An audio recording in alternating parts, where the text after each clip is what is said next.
Alright, bro, so I'm doing this video to talk about why black people in the conscious community, every time you expose one of these scammers, every time you expose one of these con artists, motherfuckers are popping in the comment section telling you, okay, you have a lot of critiques, but what's the solution? You know what I'm saying? Every time, bro, it never fails, man. I'm gonna just use a couple of examples, bro. Like, first of all, I'm gonna mention that I went in the comment section recently and I posted on this video of Wesley Muhammad of the Nation of Islam talking about Malcolm X was in violation of Black God protocol. See, now I'm finna let y'all in on something, bro. I'm just gonna read what I put.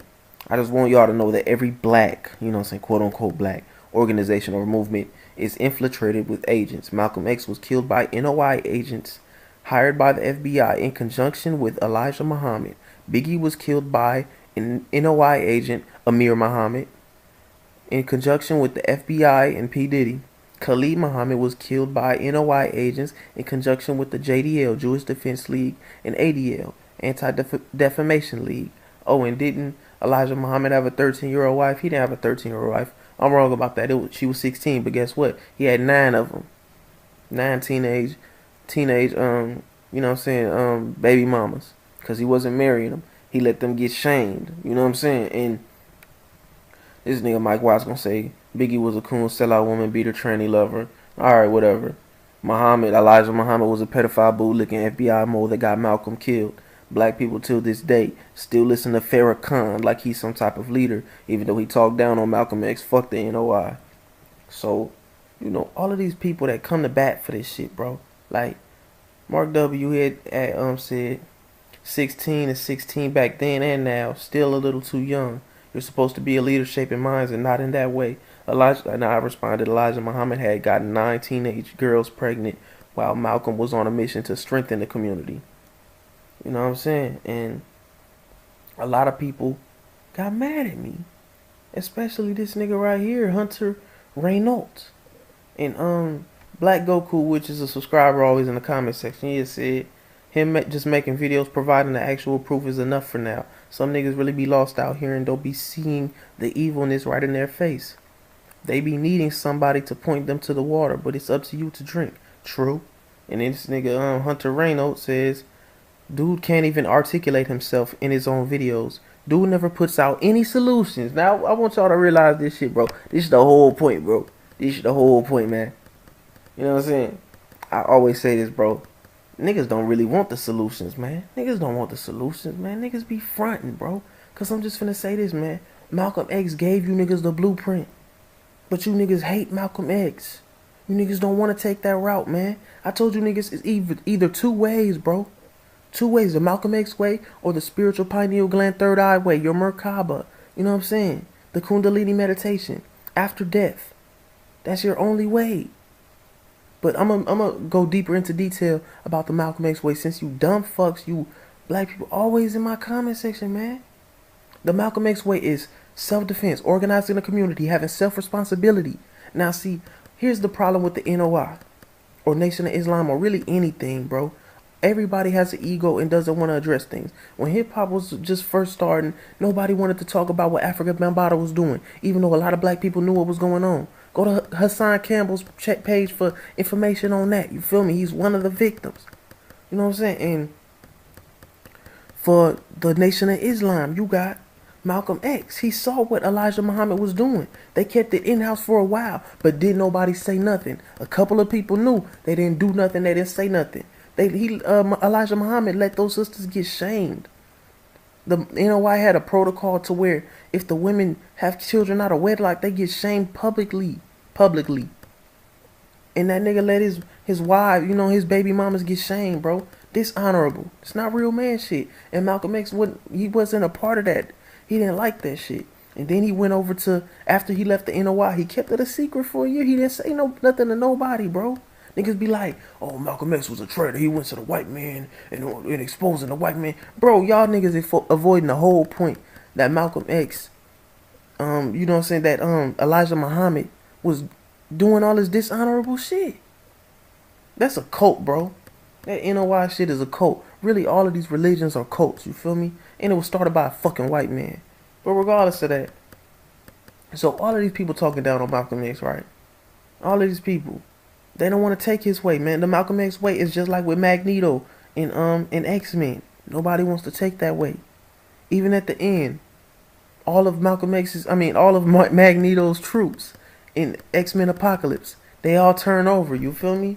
They all slowly jump in to helping Professor Xavier, which is integration, Martin Luther King's way. The ideologies change right in front of y'all faces. Black people don't want no solution, man. Stop all that bullshit, bro. It's fake, man. Black people don't want no damn solution. Stop all this front. Everybody fronting, bro. Like, it's wild to me because I'm one of the few that really realize this. That all y'all do is ask for solutions, but y'all really don't want them, man. Because it requires a fight. Malcolm X's way requires a fight with respect, not pandering to the white man. Stop all this fake flexing, bro. Like, this is the last time I'm addressing this shit, bro. Because I'm starting to make videos on subjects and giving it its own name. Just so niggas can, like, when they search through my videos, they can see that it's actually called this and they can watch it themselves. Because niggas always ask questions like, nigga, you haven't seen all of my videos, bro. That shit make me, that's what's so funny to me, bro. Like, niggas be saying he never gives solutions. That's wild to me, bro. That's wild. Like, I see why niggas become gatekeepers, bro. I really do. Because dumbass people like that, you feel me? They want to stay stupid. They don't want to actually do research. It's crazy, bro. It's really wild. But that ain't the only comment. I seen some comments in I'm gonna mention this as well because a lot of black people, they get mad at this right here.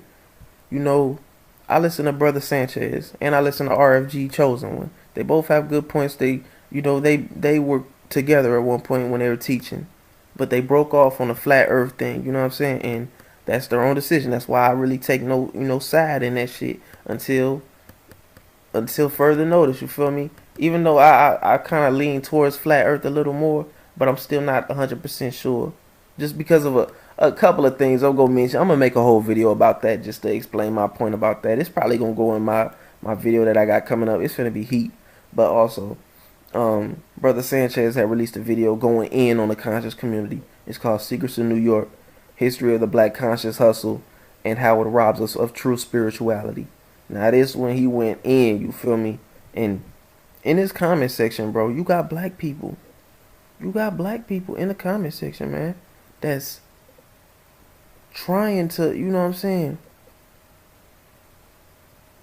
They're like, every time you expose agents, nigga, Brother Sanchez exposed all of the agents, bro.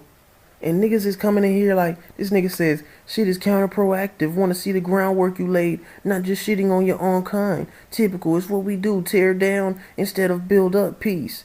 Niggas don't say shit about Sonetta doing this shit. Niggas don't say shit about Pharaoh causing a beef between the House of Conscience. Niggas don't say none of that shit. You feel me? Niggas just mad because all of these niggas is getting exposed as agents, bro. All of these niggas, a majority of these niggas in the conscious community are agents, bro. Niggas can't realize that. They scammers, agents. Nigga, the fact that the Hebrew Israelites can sit on a street corner and put up the white man is the devil on the corner, bro. Dressed up like that. In my opinion, bro, if a gangbanger can't even sit on the corner, if 3 gangbangers in my hood in Los Angeles can't even stand on the street corner without getting pulled up and get hit with a gang injunction, get hit with gang enhancement charges by standing on the street corner together, why the fuck are the Hebrew Israelites posted up like that? You feel me? These niggas fighting motherfuckers and all type of shit. They calling motherfuckers the devil. They trying to wage war against the white man. Nigga, they agents. I don't give no fuck what nobody say, bro. Niggas ain't finna fool me like that, bro. Nigga, I'm not stupid. You feel me? So, and this ain't the only thing, man. It's a bunch of other people saying shit too. Like, look at this comment right here, man. You got niggas that saying, shaking my head. Look, this is a prime example, my nigga. Shaking my head. What's the solution, my brother? This is truly disappointing. I used to really think you were a positive brother trying to uplift and help black people ascend. You see this shit, bro, man. You see this shit? Nigga, if you watch this video of Brother Sanchez, bro, he just telling y'all the truth. Why you niggas mad at the truth? Because he exposing what y'all believe in, man. He exposing the agents. He exposing every fucking thing, bro. Another video tearing down some positive aspects of black culture. Niggas think that just be... I don't know what to say, man. Look, man.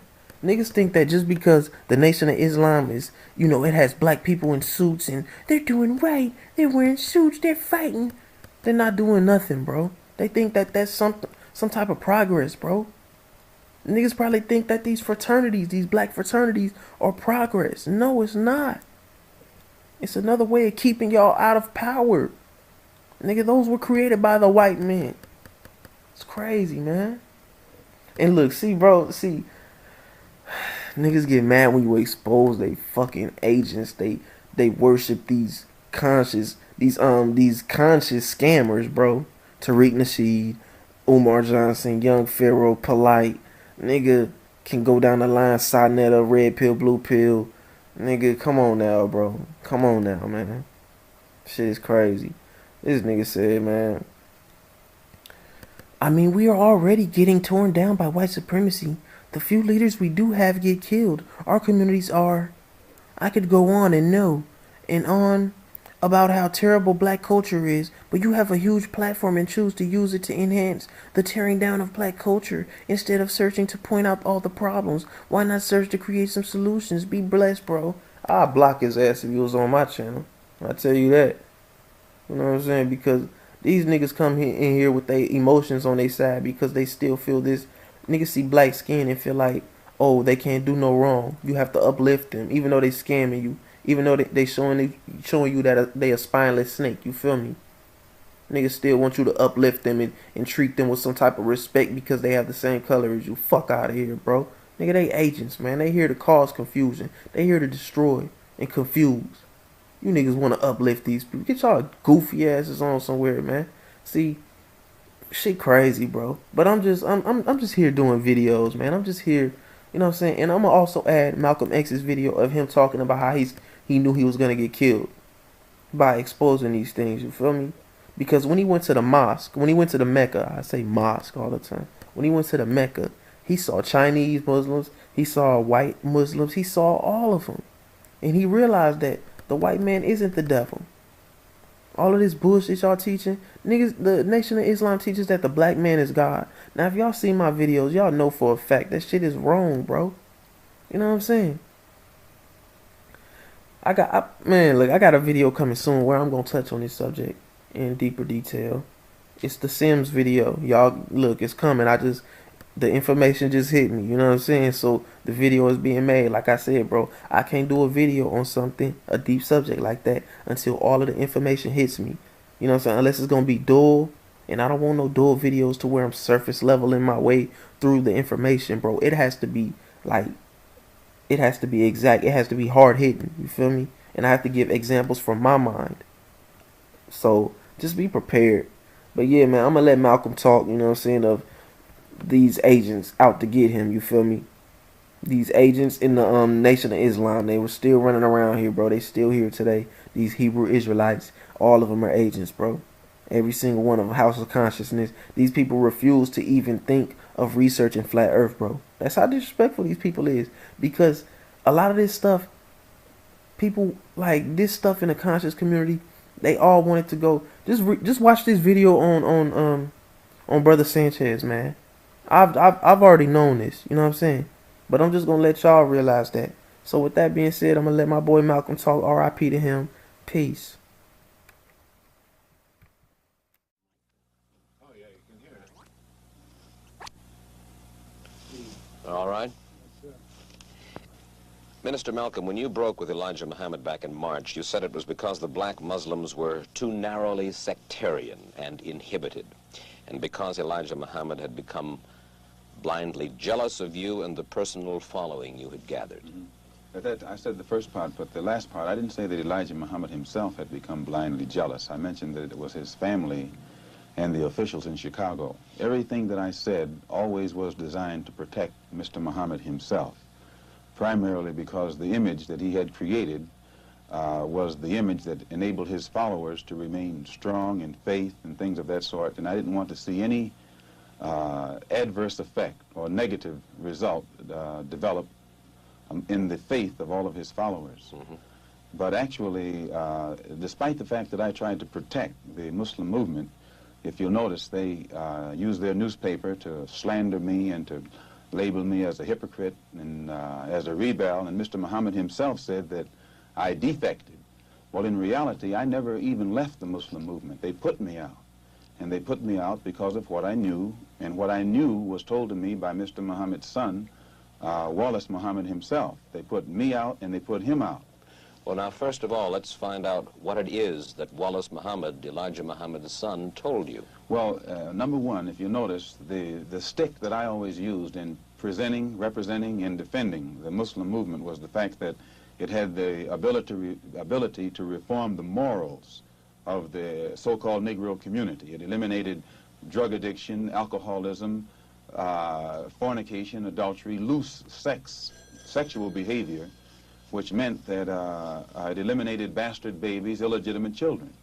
Well, as long as I knew that this was what it represented, and it gave me a strong stick, I could represent it and defend it. But we had a law which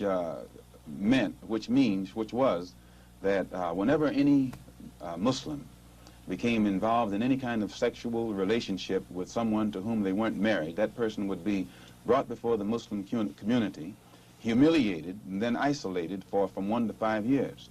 This was our law. Well, in 1954, a teenage sister left Detroit and became one of Mr. Muhammad's personal secretaries. And there in the Chicago office, she became pregnant after being there for a year. And she was brought before the Muslim community and humiliated and isolated. And a year later, another secretary, this time one from Lansing, Michigan, came to Chicago. She also became pregnant. She was brought before the community and humiliated and isolated. And because the other person was never brought forth during this court session, it was concluded by all of Mr. Muhammad's followers that it was a non-Muslim who was the other party. Well, we grew so rapidly until that in 1957 or 58, the secretarial staff was expanded to, I think, 8 teenage sisters. In 1959, 6 of them disappeared. 2 of them reappeared in Philadelphia about 2 or 3 months later, and they were all right. The other 4 reappeared in 1960. All 4 of them had babies. All 4 of them had become involved with someone and become pregnant and had these children. So it was, from what I now know, when the 4 of them got back to Chicago and began to compare notes, they found that the same man had told all of them the same story and had made all of them pregnant, that the same man was the father of all 4 of their children and had also been the father of the children brought forth by the 2 secretaries who preceded them. Mm-hmm. So this story was kept among these sisters until 1962. 2 of them rebelled against the person who was responsible and began to tell the story all over the city of Chicago. It caused many of the Muslims in the Chicago mosque to leave and go back out in the street. They knew it, and I knew nothing about it until 1963 when Mr. Muhammad's son, who had been in prison, came out, and he had been a minister, and he was very religious and spiritual. And when he began to hear these rumors around Chicago, he went to one of the sisters, and the sister admitted to him that the rumor was true. And it was he who first told me about it. And when he told me about it, I wrote to Mr. Muhammad and told him about it, and he admitted that he had a knowledge of it, and that he'd given me a religious explanation that would fit into prophecy and all of that.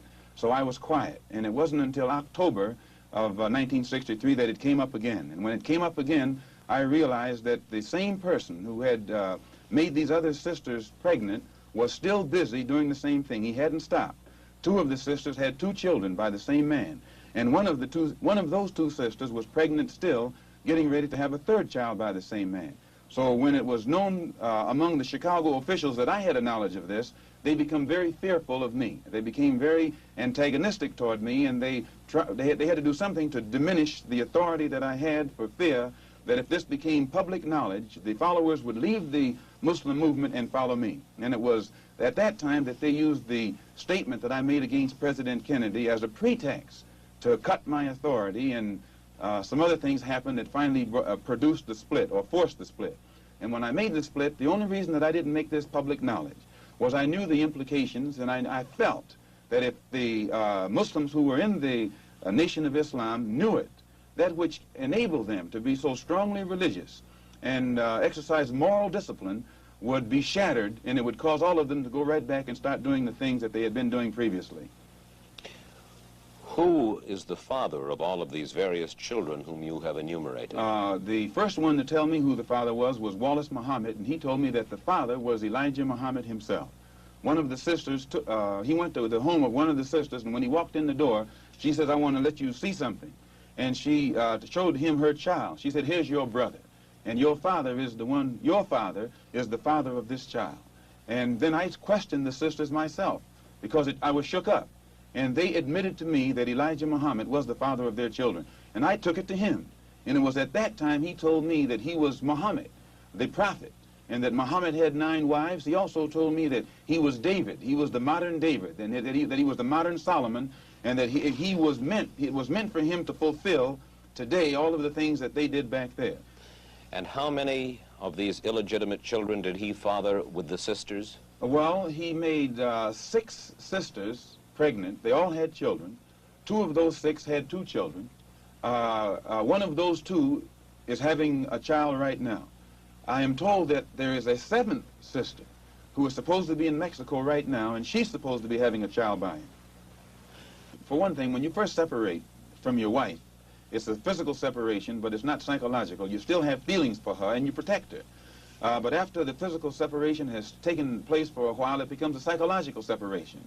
It was the same way with me in the Muslim movement. When I first separated, it was a physical separation, but my feeling was still there. And it was only after my trip into the Muslim world and my pilgrimage to Mecca that I really was able to exercise the objective approach to it that enabled me to see that something had to be done to bring this to light. Otherwise, a whole lot of innocent people would be killed needlessly. Well, these revelations that you are now making about Elijah Muhammad, what effect should they have on his following? Well, I very much doubt that any of his followers who really are aware of what he has done would continue to follow him. He may try and justify it by saying that he's a Muslim, and that a Muslim has a right to these wives. If this were the case, these sisters should not have been humiliated. These sisters have been looked upon for the past 5 years, or 6 years, or 7 years as being guilty of having committed fornication. They have been debased. They have been degraded. I have heard him himself refer to them as having disgraced him. So if they were his wives, he should have given them a position of respect so that all of his followers would respect them and that they would have the protection of his followers today. Well, do you feel that you then perhaps now should take over the leadership of the black Muslims? No, I have no desire to take over the leadership of the black Muslims, and I have never had that desire. But I do have this desire. I have a desire to see the Afro-American in this country get the human rights that are his due. I believe that the Islam religion is the best religion for our people because it creates unity and it gives one dignity and racial confidence and all of these things that are necessary to make a complete human being. Are you not perhaps afraid of what might happen to you as a result of making these revelations? Oh, yes. I probably am a dead man already.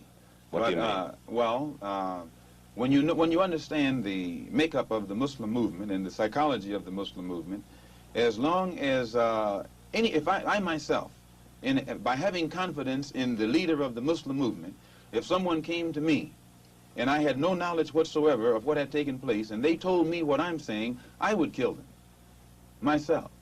The only thing that would prevent me from killing someone who made a statement like this, they would have to be able to let me know that it's true.